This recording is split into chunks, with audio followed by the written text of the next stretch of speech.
वो 101 इंसान मारना चाहता था। लोग बोले उस तरफ मत जाइए, वो आदमी जंगली है। तब गौतम बोले, अगर मैं नहीं जाऊंगा तो कौन जाएगा? वो बोला, बकवास, तुम जरूर पागल हो। तब गौतम बोले, तुम उस शहर जाओ जहां के 100 लोग तुम मार चुके हो।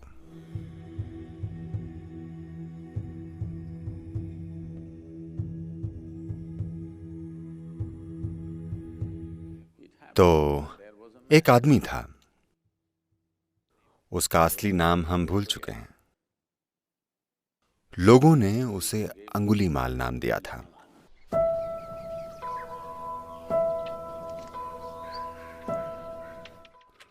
उसके साथ कुछ हुआ था। उसे लगा समाज उसके साथ अन्याय कर रहा है, तो वो क्रोधी बन गया। जब आप युवा होते हैं तब लगता है कि आपके साथ सब गलत हो रहे हैं। तो वो समाज से बहुत नाराज हो गया और उसने एक शपथ ली। वो शहर जहां उसके साथ अन्याय हुआ था, वहां के 101 लोगों को मारने की शपथ, कि वो 101 लोगों को मारेगा और उनका एक अंगूठा काटकर अपने गले में माला की तरह पहनेगा। उंगलियों या अंगूठों की माला।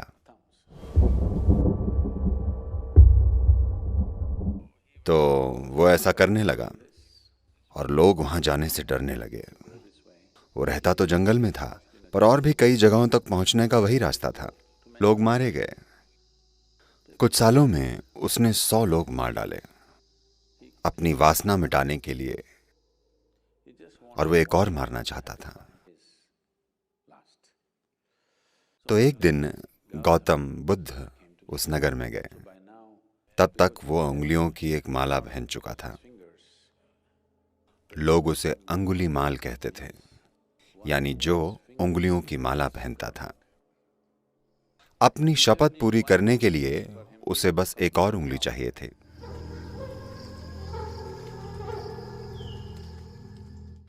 गौतम बुद्ध उसी रास्ते से जाने वाले थे। लोग बोले उस तरफ मत जाइए, वो आदमी जंगली है, वो इंसान नहीं है। उसे आप शिक्षा देकर ध्यान में नहीं बना सकते। मत जाइए, क्योंकि वो सिर्फ एक और जान लेना चाहता था। हम आपको नहीं खोना चाहते। तब गौतम बोले, अगर मैं नहीं जाऊंगा तो कौन जाएगा? और उसे तृप्ति नहीं मिलेगी। उसे बस एक और उंगली चाहिए। मैं नहीं जाऊंगा तो कौन जाएगा? मुझे जाने दो। तो वे चल पड़े। अंगुलीमाल एक चट्टान पर बैठा था। उसे एक साधु चुपचाप आते हुए दिखाई दिया। अंगुलीमाल मशहूर था और वो खुश था। लोगों का डरना उसे पसंद था। उसका नाम सुनते ही लोग कांपते थे। उसे मजा आने लगा था। तो वो चट्टान पर बैठे बैठे ऊंची आवाज में बोला, मैं यहां बैठा हूं और यही तुम्हारा अंत है। गौतम उसकी ओर देखकर चेहरे पर मुस्कान लिए चुपचाप चलते रहे। उसे बुरा लगा। आमतौर पर उसे देखकर या उसकी आवाज सुनकर लोग अपनी जान बचाने के लिए भागते थे। उसे यही पसंद था। पर यह व्यक्ति बस चले जा रहा था, जो उसे पसंद नहीं आया। वो चट्टान से कूदकर गौतम के सामने आकर खड़ा हो गया। उसने पूछा, तुम हो कौन? और क्या तुम जानते हो मैं कौन हूं? उसने अपनी माला की उंगलियां दिखाई। ओह,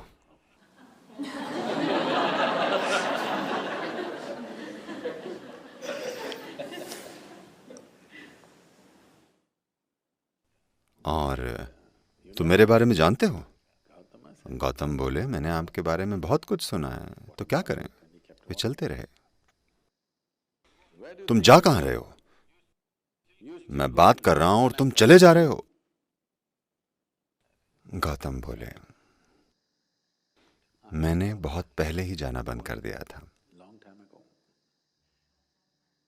मेरी कहीं जाने की कोशिश बहुत पहले ही बंद हो चुकी है, मैं पहुंच चुका हूं। लेकिन आप कहीं जाने की कोशिश कर रहे हैं।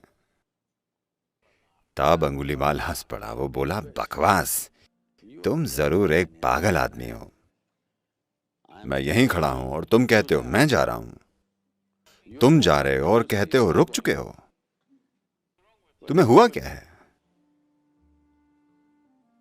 गौतम बोले, नहीं नहीं, मैं बहुत पहले ही पहुंच चुका हूं।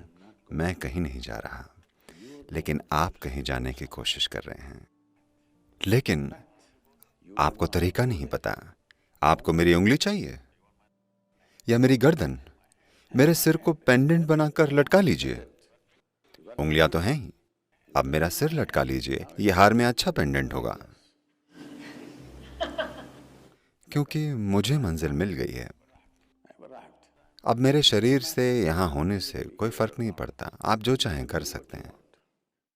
देखिए, हत्या करने में मजा तभी आता है जब कोई डर जाए और मरना न चाहे। जब कोई मरना चाहे, उसे परवाह ना हो, तो उसे मारने का क्या फायदा? और ऐसा लग रहा था कि उसे मारकर भी 101 लोगों की मारने की वासना पूरी नहीं होगी, क्योंकि इसे मारकर खुशी नहीं मिलेगी।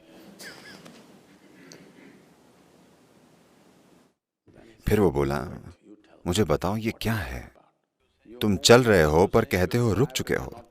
मैं खड़ा हूं और तुम कहते हो मैं चल रहा हूं। आप अपने तरीके से तृप्ति खोज रहे हैं। 101। I am fulfilled. That's the big difference.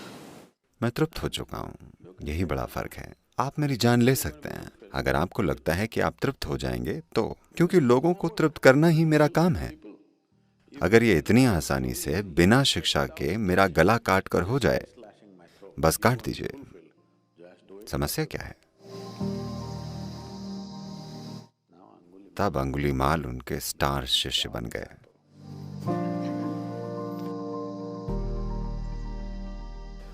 फिर गौतम बोले, आप उस शहर में जाओ जहां के 100 लोग आप मार चुके हो। एक छोटे से शहर के 100 लोग, यानी उसने लगभग हर परिवार के किसी व्यक्ति को मार डाला था। तो गौतम ने उसे साधु बना दिया। गौतम के साधुओं को भिक्खु कहते थे। भिक्खु यानी भिखारी। तो उन्होंने उसे पीले कपड़े और एक भीख का कटोरा दिया। वे बोले, जाओ शहर में भोजन ढूंढो। तो अंगुलीमाल शहर में गया एक साधु के रूप में। लोग उसे देखकर डर गए। वे नहीं जानते थे कि वो यहां क्यों आया है। वे सब जाकर अपनी छतों पर खड़े हो गए, क्योंकि वे उससे डर रहे थे। फिर जब उन्होंने देखा कि वो बदल गया है और अब भयंकर आदमी नहीं रहा, तो वे पत्थर फेंकने लगे, क्योंकि हर परिवार के लोगों को उसने मारा था। तो वो चलता रहा, उसे पत्थर लगते रहे और खून बहता रहा। जब पत्थरबाजी कुछ ज्यादा हो गई, तब गौतम आए और लोगों को रुकने के लिए कहा और बोले, ये वो आदमी नहीं है, ये आदमी मेरा हिस्सा है। तुम मुझ पर पत्थर फेंक रहे हो, रुक जाओ। इसे मारने का कोई मतलब नहीं है, क्योंकि इसे बहुत मुश्किल तरीके से एहसास हुआ है। अब इसे मारकर बर्बाद मत कीजिए। तब अंगुलीमाल, जैसे कि मैंने कहा, एक स्टार शिष्य बन गए और पूरे देश में बुद्ध के जीने के तरीके और उनका ज्ञान फैलाने लगे। तो इससे कोई फर्क नहीं पड़ता कि आप कैसी तृप्ति चाहते हैं। आपको लगा था कि शिक्षा से तृप्ति मिलेगी। जैसे ही आप शिक्षित हुए, आपको लगा आप मूर्ख हैं। नौकरी ना हो तो शिक्षा का क्या फायदा। आपको नौकरी मिली, आप बहुत खुश हुए। फिर कुछ समय बाद आपको लगा आप मूर्ख हैं। इस पैसे का मैं क्या करूंगा अगर मुझे मेरे सपनों की स्त्री या पुरुष न मिले। तो वो भी हुआ। कुछ समय बाद आपको लगा आप मूर्ख हैं। ये चलता रहता है। The desire is simply to expand. That's your desire.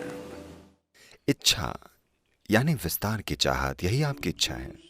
अगर आप विस्तार करने के भौतिक तरीके चुनेंगे तो आप यहां तक या यहां तक या यहां तक जा सकते हैं, पर इच्छा बनी रहेगी। अगर मैं आपको धरती का राजा बना दूं तो आप दूसरे ग्रहों को देखेंगे। अगर मैं आपको सौर मंडल दे दूं तो आप आकाश गंगाएं देखेंगे। एक आकाश गंगा मिले तो आप दूसरी आकाश गंगाओं को देखेंगे। आप ये या वो नहीं चाहते, आप विस्तार चाहते हैं। अगर आप इसे होशपूर्वक खोजेंगे तो आप योग बन जाएंगे। योग यानी खुद को टेढ़ा मेढ़ा करना नहीं है। योग यानी आप सृष्टि के साथ एक हो जाएंगे। अगर आप ऐसा अचेतनता में करते हैं तो ये मजबूर करने वाली इच्छा बन जाती है।